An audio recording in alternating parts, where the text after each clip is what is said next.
just days, about a week from now, an extraordinary journey reaches its final stretch. After walking roughly 2,300 miles across America, a group of venerable Buddhist monks will arrive in Washington, D.C., not for headlines, not for politics, but for a message that feels rare in our time: peace, compassion, and nonviolence, practiced step by step, mile after mile. This is the story of the Walk for Peace, what it is, why it matters, and how the nation's capital can welcome it with the dignity it deserves. The Walk for Peace, often known as Walk for Peace USA, is a long-distance pilgrimage across the United States.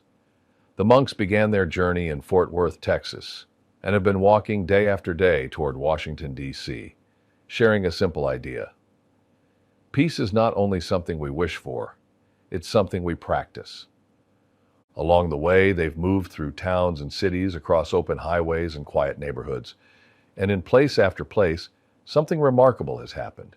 People have come out, sometimes by the hundreds, sometimes by the thousands, just to witness a quiet procession and to feel, even briefly, what it's like when a community pauses and chooses kindness and compassion. There are moments when a nation feels loud, when everyone speaks but few feel heard, when stress becomes routine, when division becomes normal. In that environment, a walk like this can feel almost like a mirror, because the monks are not asking people to agree on everything. They're asking people to remember something deeper, that every person you pass on the street is carrying something, and that peace, real peace, starts inside the individual heart, and then moves outward to families, neighborhoods, and finally the nation. This isn't just a metaphor, it's a discipline. The rhythm of walking becomes a meditation, the miles become a vow, and the message becomes embodied.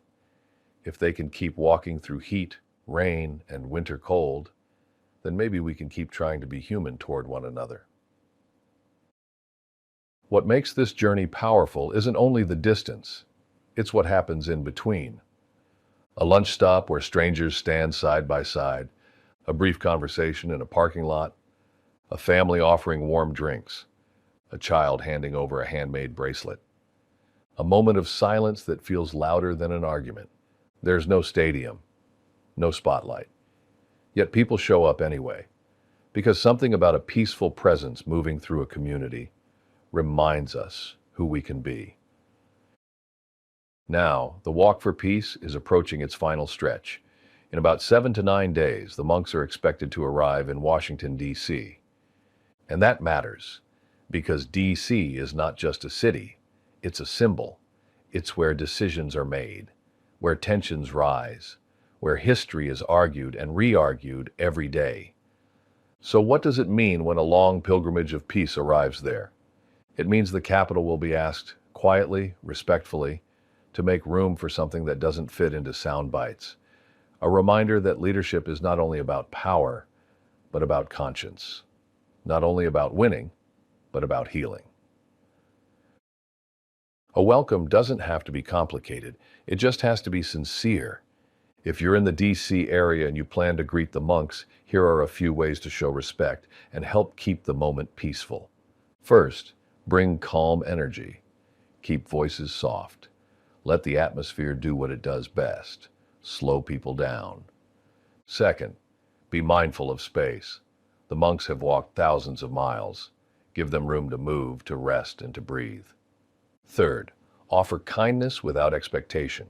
A warm drink, water, a simple bow, a thank you, not to create a spectacle, but to honor the intention. Fourth, keep it safe.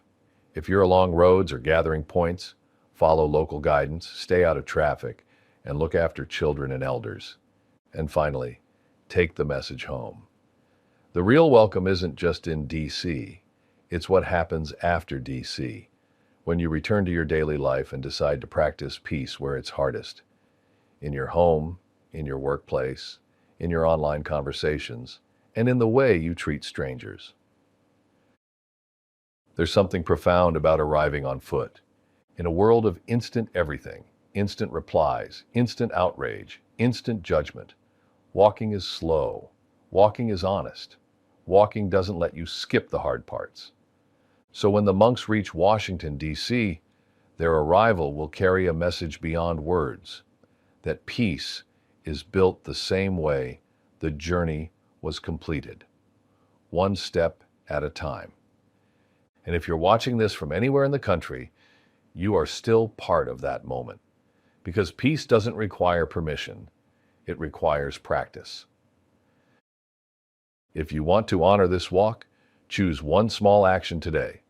Reach out to someone you've been avoiding, and be gentle. Let a harsh thought pass without turning it into words. Do one act of kindness anonymously. Spend 5 minutes in silence. Walk outside without your phone and notice the people around you.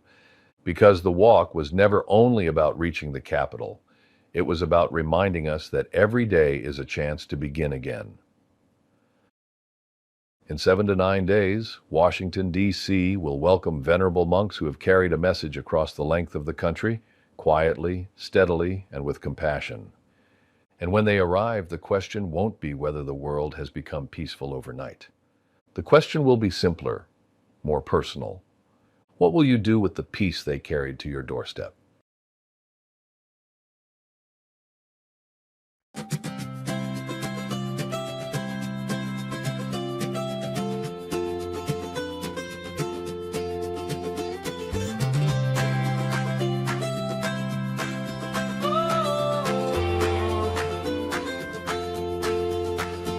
From the dusty roads of Texas, where the journey first began, 2,000 miles of heartbeat across the open land. Through the heat of summer mornings and the winter's biting chill, they're moving toward the capital with a quiet, steady will. It's not for the headlines, it's not for the fame. It's a rhythm of the spirit that doesn't need a name, just the sound of sandals hitting on the pavement and the stone, reminding us that on this path we never walk alone. So come on out and find the rhythm, let the kindness start to bloom. In the middle of the shouting, let's make a little room. It's a walk for peace, a walk for you and me. One step at a time is how we set the spirit free. From the heart to the home, to the city on the hill.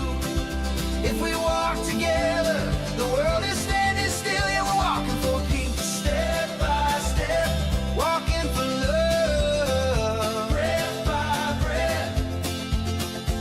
Now the finish line is calling, just a week or so to go, to the marble and the monuments where the heavy waters flow. But the power isn't in the walls or the speeches in the air. It's in the water offered freely, and the moments that we share. Like a child with a bracelet or a stranger with a smile, the miracle is happening in every single mile. Even Alaka's wagging tail is a lesson we can learn, that peace is just a bridge we build at every single turn. Bring your calm, bring your grace, make a little holy space. Keep it safe, keep it kind, leave the bitterness behind. It's a discipline of mercy, it's a vow to be a friend. The journey to the capital is where the work begins.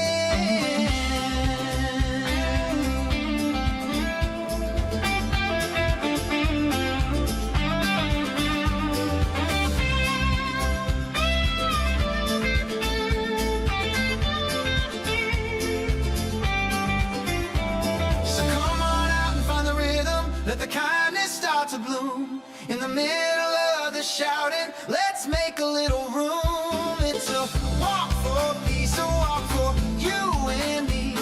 One step at a time is how we set the spirit free. From the heart to the home, to the city on the hill. If we walk together, the world is standing still. Yeah, we're walking for peace, step by step, walking for love.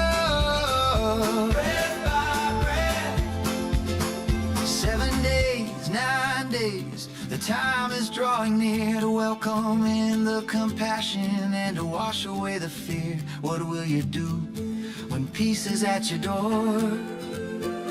We're walking together, and we're asking for more. Step by step, peace begins within. Step by